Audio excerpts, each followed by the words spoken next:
So students, after completing this chapter, this is Jordy's phone, we will do NCERT comprehension check.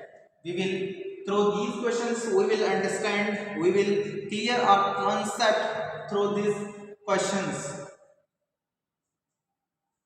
whether we have understood the chapter or not.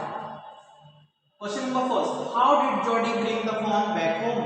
Jordi किस तरीके से phone को घर वापस लाया था? तो as we have been already discussed in the previous video that किस तरीके से वो वापस लाया था. Jordi picked up the phone into his arms and proceeded to home.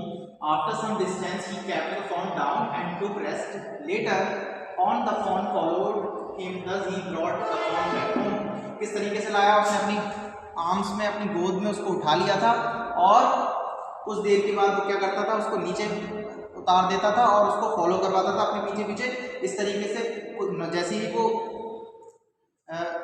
Normal feel करता था वैसे ही उसको फिर से गोद में ले लेता था और वो कंटिन्यू करता था. तो इस तरीके से उसने डिस्टेंस को कवर किया कि कुछ देर उसको ले लिया, फिर नीचे उतार दिया, फिर ले लिया, फिर नीचे उतार दिया. इस तरीके से उसने डिस्टेंस को कवर किया और वो घर इस तरीके से फोन को लेकर आया.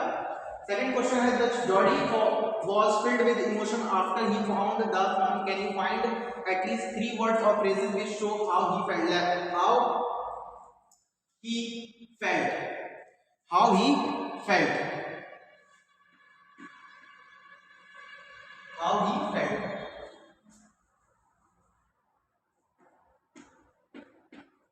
तो इसमें हमें ये बताना है कि जॉर्डी ने जब फाइंड आउट कर लिया था, जॉर्डी को फोन मिल गया था, तो उसके बहुत सारे इमोशंस आ रहे थे.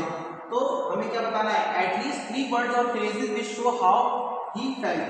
कि 3 कोई ऐसे शब्द या ऐसे वाक्यांश जिससे ये पता चले किस तरीके से उसको कैसी फीलिंग आ रही थी, कैसा महसूस कर रहा था वो. So the phone shook him through with the stare of its liquid eyes. तो जो फोन था, जो फोन की आंखें, फोन ने अपनी तरल आंखों से उसको बिल्कुल झंझोड़ दिया था. The touch of the phone made him delirious. और वो जिस तरीके से उसको टच कर रहा था तो delirious means very happy, extremely happy. तो उसको बहुत अच्छा लग रहा था जब वो फोन को टच कर रहा था. Third one, as though the phone were a china dear.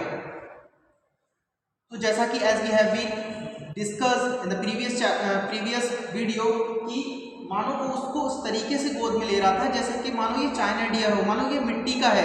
इस तरीके से उसको अपनी गोद में ले रहा था कहीं उसको ये बिखर ना जाए. तो as though the phone were a china dear. इस तरीके से इतने संभाल के उसको गोद में ले रहा था ताकि वो कहीं ऐसा ना हो कि ये जैसे मानो कि मिट्टी की कोई चीज़ नहीं होती है. तो इस तरीके से. Now third and fourth comprehension question we will do the next video. Thank you class.